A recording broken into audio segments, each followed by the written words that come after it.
Personal Development Unpopular Opinion Edition. Welcome to my channel.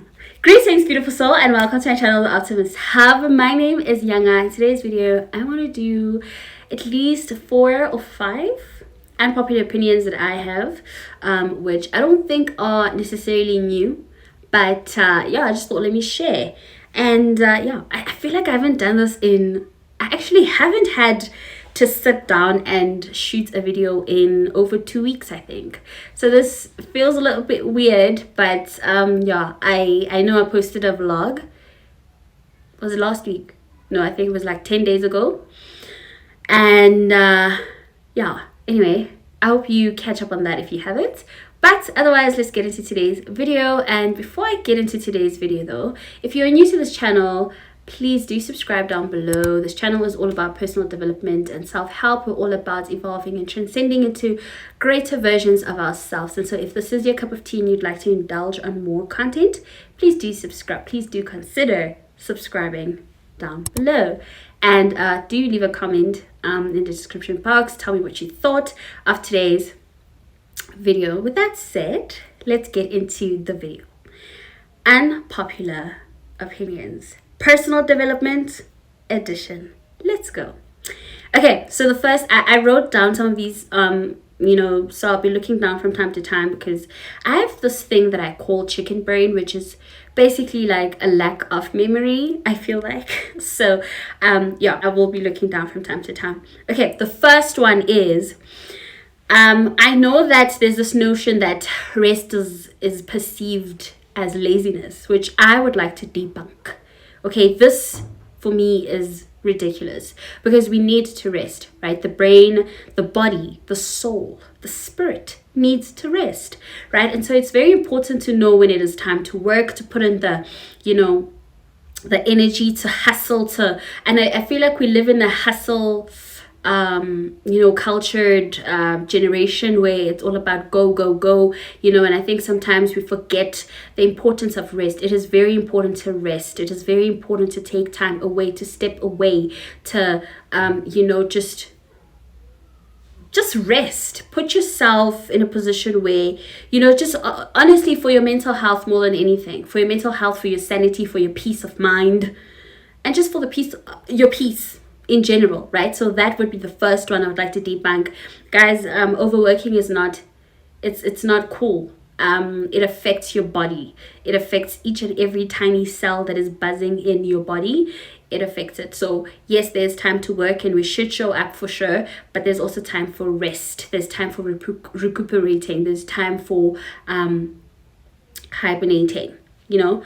And so that would be the first one. I think also aligned with the whole resting and productivity is sometimes people think consistency is showing up every day at on 100, you know, and that's not always the case.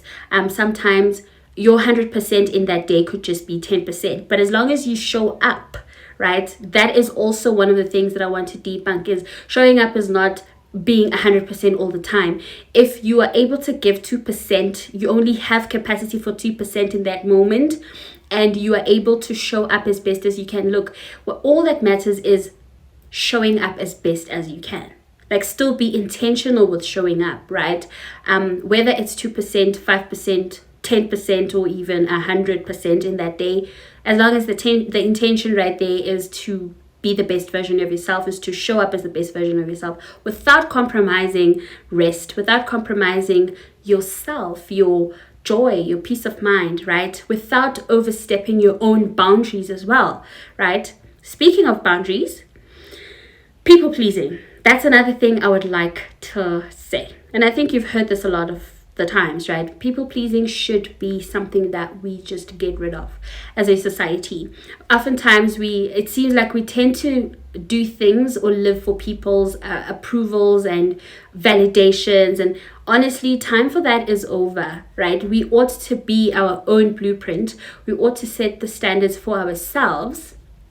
We ought to perform, you know, in alignment with what truly feels authentic to ourselves, right? Let's not do things for people's appraisals. Let's not do things because we want people to give us the go ahead or a green light. We ought to just live life for ourselves. Be selfish about you.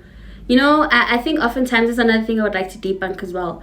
Selfishness is not entirely wrong, right? Being selfish is not wrong. In fact, put yourself first, because if you're putting yourself first, if you're putting your mental health first, your physical health first, your emotional health and well-being, stability first, you're able to show up as the best version for yourself, and then for the others who get to experience you, who get to live with you, who get to do things with you, who are in your circle. It's very important to think of self as much as we tend to think of others, as much as we tend to bend over backwards for people, as much as we tend to put ourselves in the back burner. It is time for us to be selfish about our time and energy as well. Be selfish about your energy. Your energy is your currency. Your time is your dollar. Okay, be very selfish about that. And then procrastination is self-sabotage. Yes, I spoke about rest, but I'm not condoning procrastinating. Do not procrastinate on your dreams. Do not procrastinate on your goals. It is very important to still be intentional, to still show up, right? It is self-sabotage. You are sabotaging yourself. You are constantly putting the goalpost further and further and further. And, I'm going to do it tomorrow. No, tomorrow comes. I'm going to do it tomorrow. Again and again. It's a cycle that just never ends, right? Put it to an end. It will never work for you. Procrastination will never take you anywhere. It is self-sabotage. Right. Another one is stop being too nice. Set boundaries. Now, I struggled with this for the longest time. I used to be the nicest person. Look, I'm still nice. But I think it's very important to still, you can be nice, but set boundaries, right? Don't be too nice to the extent where people just walk all over you. You need to resist just the lack of boundaries. We need to set boundaries. Be nice, yes, but don't be too nice. Because people take advantage of people who are too nice. People see that as a weakness, and it should never be seen as a weakness. Being nice should never be seen as something that is weak. It is a great quality and a trait to have, but it is very important to, filter it. Put yourself first again. Kind of be selfish about you in any moment that you find yourself, bending a little bit too backwards for people. Don't allow yourself to be anyone's doormat. Resist and fight that urge. And I think my last one is set again. I think the theme here is boundaries. Set boundaries, right? Because setting boundaries is a form of self-love. It is a form of self-care. It is a form of regarding self. Again, if you don't set boundaries, people will walk all over you. They will cross the many lines that are there, that are often unexpressed, right? Because we don't really put things out there. But I'm urging you to put things out there. I'm urging you to draw the boundaries. I'm urging you to put yourself first. And most importantly though, right? Be intentional with how you move. Be intentional with the things that you do in this lifetime. And with that said, beautiful soul, may goodness and grace lead you to greater heights of success. Namaste.